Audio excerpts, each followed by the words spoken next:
Hi, I'm Eve's mom.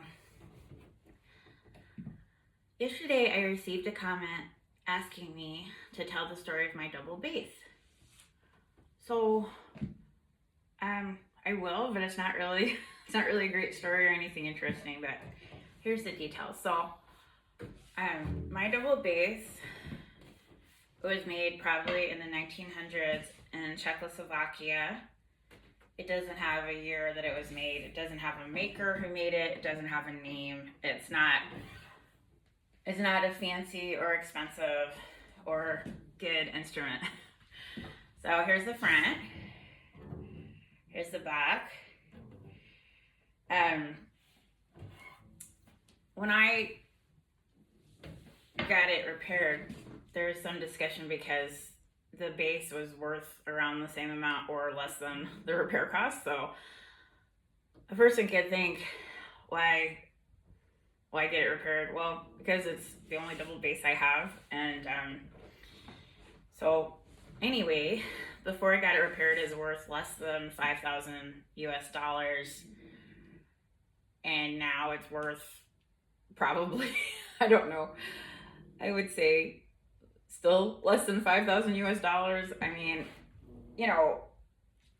there was a lot done to it. The top came off, and just a lot was done. And there's a lot of cracks in the bass. And even though it was just fixed like this one, I'm worried about.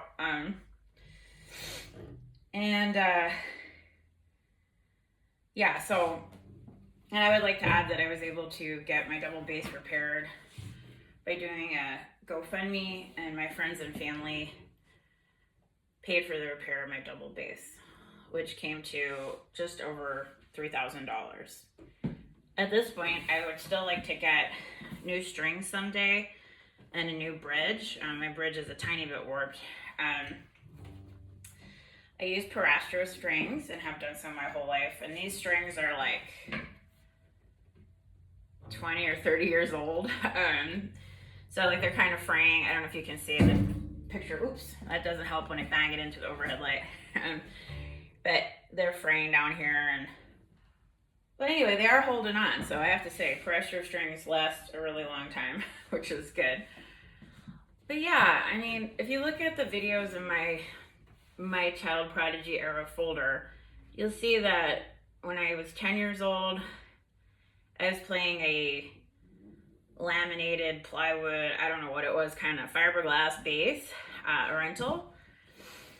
And then when I performed with the Philadelphia Orchestra, I was lucky enough that my teacher, John Hood, let me use his double bass. So that's probably the finest instrument I ever played on in public.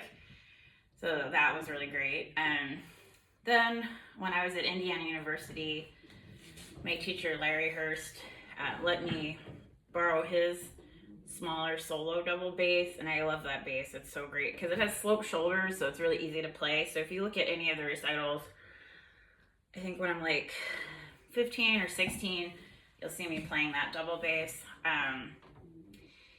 And I've also had the opportunity, I visited David Walter in New York City with my mom when I was a kid, and he let me play his Amati basses.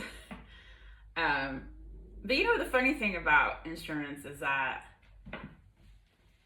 I think like really great instruments can be harder to play. I know that sounds counterintuitive because you would think like they'll make a great sound immediately, but I haven't found that to be the case. I think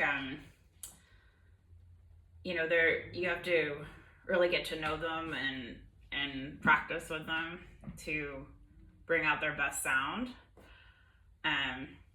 But yeah, anyway, so like when I was a kid, I was told back in the 1990s I would need a $30,000 instrument to be competitive in orchestral auditions.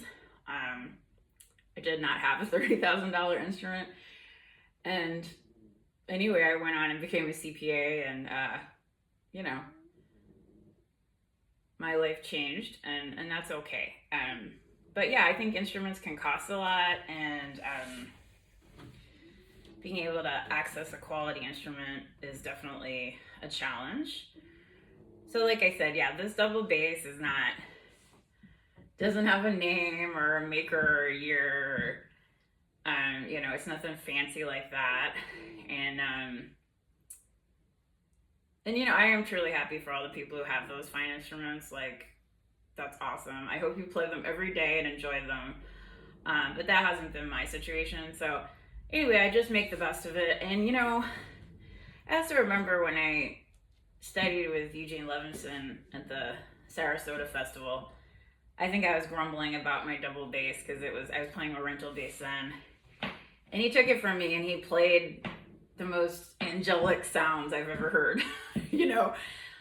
And I think he basically told me it wasn't the instrument, you know. So I always like to keep that in mind. And I think, you know, beyond obvious things like having the setup correctly so the strings aren't too high and so you can play it, and it does help, I think, to have, you know, a wood instrument that's well made and repaired.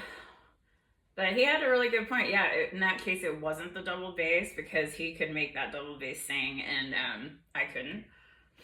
You know, I was like 10 years old or 11, so not holding it against myself, but I'm just saying that, you know, as double bassists, we have to work with what we have. And yeah, I'm really grateful to have this instrument. And while it's not expensive, I love the sound of it, and especially after the repair. I mean, to me, it's just so resonant, you know?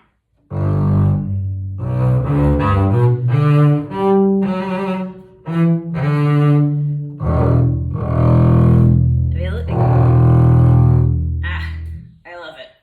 So it works for me, and I'm grateful to have it. Thanks for your question. Bye now.